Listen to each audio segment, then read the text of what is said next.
Hello, and welcome to That Shakespeare Life. I'm Cassidy Cash, and this is the channel where we go behind the curtain and into the real life and history of William Shakespeare. If you like 16th century England, exploring the inside of places like the Globe or the Curtain, and learning more about the life of the bard, then this is the place for you. Hit that like and subscribe button because we're here every Monday. This week, I'm starting a new series to take a look at the weird words that Shakespeare uses in his plays.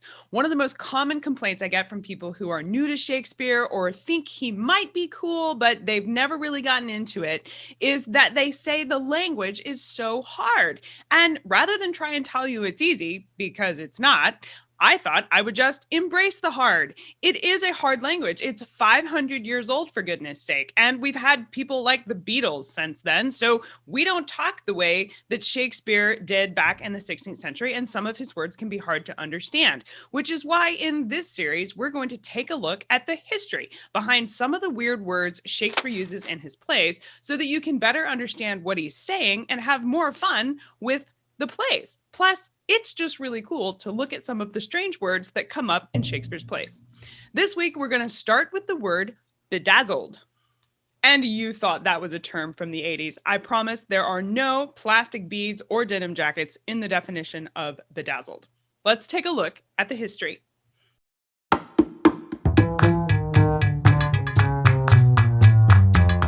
Bedazzled shows up in Shakespeare's play called Taming of the Shrew, and it's okay if you haven't seen that play performed yet. It has a character named Katharina, and she says in Act 4, Scene 5, quote, "Pardon, old father, my mistaking eyes, that have been so bedazzled with the sun, that everything I look on seemeth green."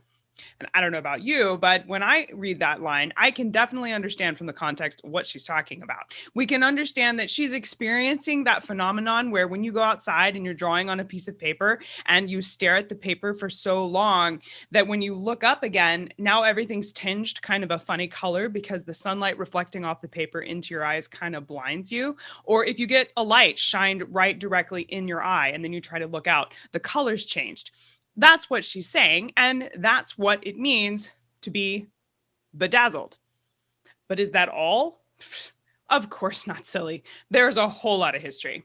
Let's take a look. Bedazzled is a two-part word. You have the word be and you have dazzle, and they've been put together to make bedazzle. And the be in that word is what's called a prefix. That means coming before and adding something to the meaning of the word as a whole. In this case, be is an English prefix, and while the OED has a long article exploring all of the uses of this prefix, you'll know it from words you use today like below, befriend, between, or behind. We could insert a section here on Greek and Latin cognates that's quite extensive, and you can check out the Oxford English Dictionary, that's what OED stands for, to find even more history on Greek and Latin. But even just saying words like grammatical and linguistic history already sounds harder than Shakespeare, and this episode is designed to make things easier for you. So I'll link you to the OED's definition, and you can check that out if you want to.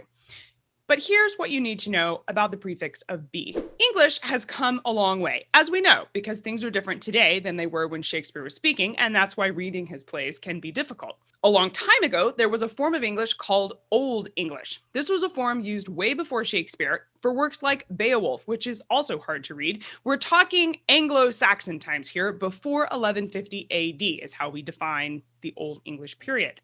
The original meaning for be as a prefix was associated with a location, and it meant near or about or close to. Think of words like before or beneath. Those are both referring to locations. Before means to come ahead of something and implies that there is something after it. And beneath is to be below something and implies that there's something on top of it. The idea of using be to associate something as being near something else grew into a term that meant all around or throughout, which naturally progressed into a meaning of more or lots and lots. So that by the time it was being used in Middle English, now this is a new section of the history of the English language, it was called simply an intensive. And a simple intensive is a prefix you add to a word to give the meaning of the word just a little oomph. It's just a little more. Middle English, if you're not familiar, is the time period right before Shakespeare. For people like Geoffrey Chaucer and the Canterbury Tales. In the Canterbury Tales, for example, Geoffrey Chaucer uses the word knight, but when you're reading it, he pronounced it as knigget. That's a true fact. Tons of tongue twisters and weird pronunciations all over Middle English, so if you'd like to have some fun saying some funny words, Middle English has you covered. Middle English came in the time period after the Norman conquest up to the 15th century. And for a point of reference, Shakespeare was born in the 16th century. So Middle English was the language of Shakespeare's grandparents. That use of adding a little oomph is the application Shakespeare's using here for the word bedazzled. He's saying that Katharina finds herself seeing green everywhere, but that's okay. It wears off quickly. As you probably expected by this point in our lesson, dazzle, too, has its own history. The word daze is one you probably recognize, if nothing else, from the film Dazed and Confused, which was hugely famous, and so helpfully demonstrates the word's definition. To be dazed is to be unable to think properly. Some people say bewildered, but that would use another B, and you're not supposed to use the word in the definition, so we'll skip that. It basically means you've come in contact with something that leaves you unable to orient yourself properly. You're mentally kind of shocked for a temporary time.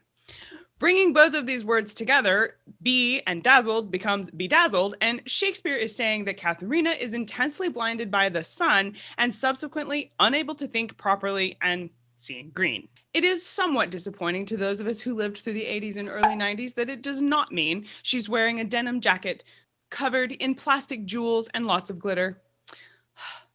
If you know, you know.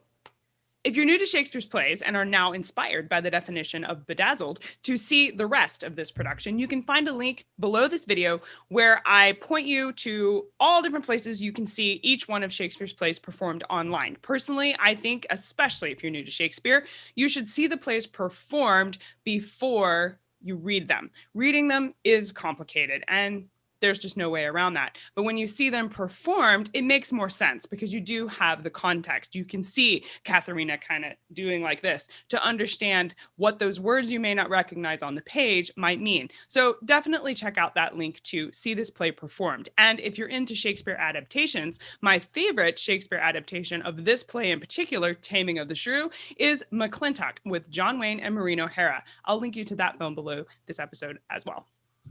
That's it for this week. I'm Cassidy Cash, and I hope you learned something new about the Bard. I'll see you next week. Bye-bye.